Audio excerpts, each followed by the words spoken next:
Hello అండి. ఎలా ఉన్నారు అందరూ? బాగున్నారా? వెల్కమ్ టు అవర్ ఛానల్ అమ్మ ఇంటి వంట. ముందుగా ఎవరైనా కొత్త వాళ్ళు మన ఛానల్ చూస్తున్నట్లయితే సబ్స్క్రైబ్ చేసుకోండి. ఈరోజు హోటల్ స్టైల్లో చెన్నా మసాలా ఎలా తయారు చేసుకోవాలో చూద్దాం. వీటినే కాబూలీ చెన్నా అని లేదంటే తెల్ల శనగలని అంటూ ఉంటారు కదండి. మీ సైడ్ వీటిని ఏమంటారో నాతో షేర్ చేసుకోండి కమెంట్ సెక్షన్లో. ఈ చెన్నా మసాలా కర్రీ అనేది ఎంతో టేస్టీగా వస్తుందండి. ఖచ్చితంగా ట్రై చేయండి. లేట్ చేయకుండా తయారీ విధానం చూసేద్దాం. ముందుగా నేను ఇక్కడ పావు కేజీ చెన్నాను తీసుకొని ఒక రాత్రి పాటు నానపెట్టుకున్నానండి. వీటిని ఒక రాత్రి పాటన్నా నానపెట్టుకోవచ్చు, లేదంటే ఒక 8 అవర్స్ నానితే సరిపోతుందండి. ఈవినింగ్ చేసుకోవాలనుకుంటే మార్నింగ్ నానపెట్టుకోండి, సరిపోతుంది. ఇలా నానపెట్టుకోవడం వల్ల శనగలు అనేటివి చక్కగా ఉప్పి ఉంటాయండి. శనగల్ని నానపెట్టుకున్న తర్వాత ఒకసారి శుభ్రంగా కడుక్కొని ఒక కుక్కర్లోకి తీసుకొని పెట్టుకోండి. ఇప్పుడు ఈ శనగలు మునిగేంత వరకు వాటర్ని యాడ్ చేసుకోండి. వాటర్ యాడ్ చేసుకున్న తర్వాత ఇందులోకి హాఫ్ స్పూన్ దాకా సాల్ట్ని యాడ్ చేసుకోండి. సాల్ట్ యాడ్ చేసుకున్న తర్వాత కుక్కర్ మూత పెట్టి కుక్కర్లో ఉంచి 5 విజిల్స్ వచ్చేంత వరకు స్టవ్ మీద ఉంచి ఉడికించండి.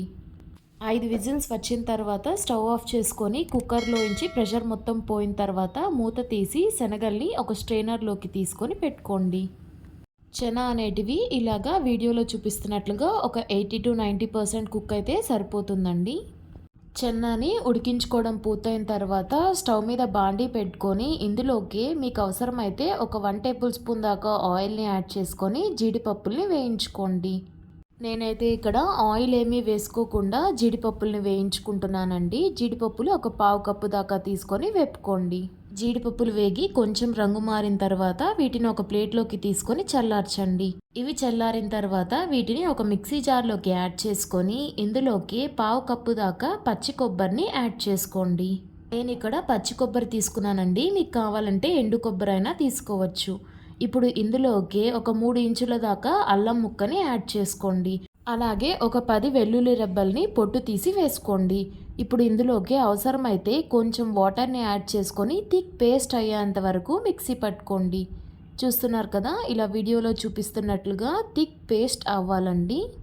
ఈ మిశ్రమాన్ని పేస్ట్లా చేసుకోవడం పూర్తయిన తర్వాత పక్కకు పెట్టుకోండి.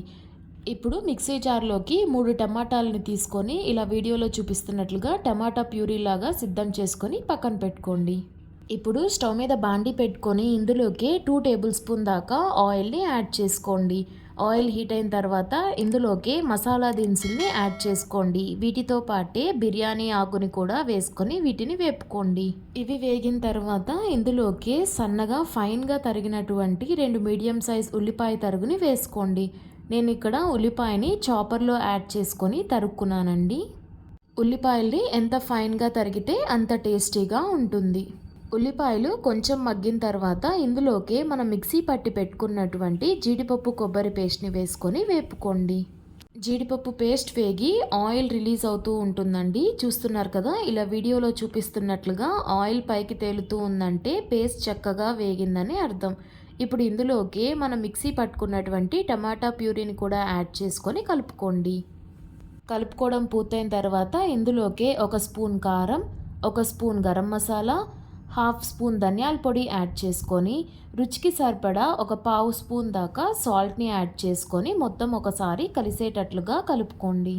మనం సాల్ట్ని ఆల్రెడీ చెన్నా ఉడికించేటప్పుడు యాడ్ చేసుకున్నాం కాబట్టి ఇప్పుడు కొంచెమే యాడ్ చేసుకుంటున్నామండి. మరలా రుచి చూసుకొని యాడ్ చేసుకుందాం. ఇప్పుడు ఇందులోకి ఒక రెమ్మ దాకా కరివేపాకు అలాగే కొంచెం కొత్తిమీర తరుగు యాడ్ చేసుకొని ఒకసారి మొత్తం కలుపుకోండి.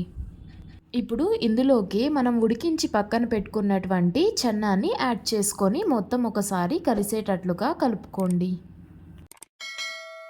చెన్నా వేసుకొని బాగా కలుపుకొని ఒక 2 నిమిషాలు అలా స్టవ్ మీద ఉంచిన తర్వాత మీకు చిక్కగా కావాలి అనుకుంటే ఈ కన్సిస్టెన్సీలోనే ఉంచుకోండి. లేదంటే ఇందులోకే హాఫ్ కప్ దాకా వాటర్ని యాడ్ చేసుకొని కొంచెం ఉడికించండి. నేను ఇక్కడ జీడిపప్పు మిక్సీ పట్టుకున్నటువంటి మిక్సీ జార్లోకి వాటర్ని యాడ్ చేసుకొని ఆ వాటర్ని తీసుకున్నానండి. ఇప్పుడు ఒకసారి టేస్ట్ చూసుకొని రుచికి సరిపడా సాల్ట్ని యాడ్ చేసుకొని కలుపుకోండి. ఇక్కడ మనం వాటర్ యాడ్ చేసుకోవడం వల్ల మనం ముందుగా చెన్నాని ఒక 80-90% బాయిల్ చేసాం కదండి. మిగిలిన 10% అనేది ఇప్పుడు బాయిల్ అయిపోతుంది. మసాలా చిక్కపడుతుంది అనుకున్న సమయంలో మీకు నచ్చినట్లయితే ఇలా వీడియోలో చూపిస్తున్నట్లుగా గెరిటతోనే చెన్నాని కొంచెం నలిపినట్లుగా కలపండి.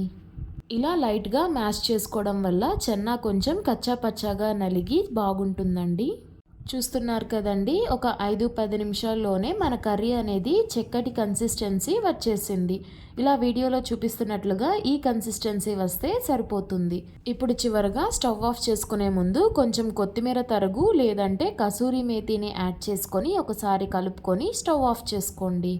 ఈ కర్రీలో మనం ఎటువంటి చక్కెర కానీ బెల్లం కానీ యాడ్ చేసుకోవాల్సిన అవసరం లేదండి. కర్రీ అనేది జీడిపప్పు పేస్ట్ యాడ్ చేసాం కాబట్టి కొంచెం తీయగా కారంగా ఉంటుంది.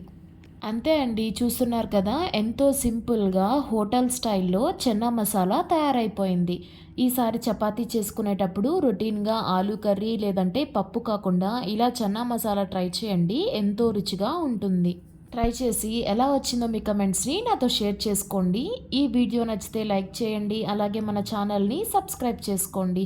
అలాగే మన ఛానల్లో ఆలూతో ఎన్నో రకాల రెసిపీస్ ఉన్నాయండి, డిస్క్రిప్షన్ బాక్స్లో ఇస్తాను, తప్పకుండా ట్రై చేయండి.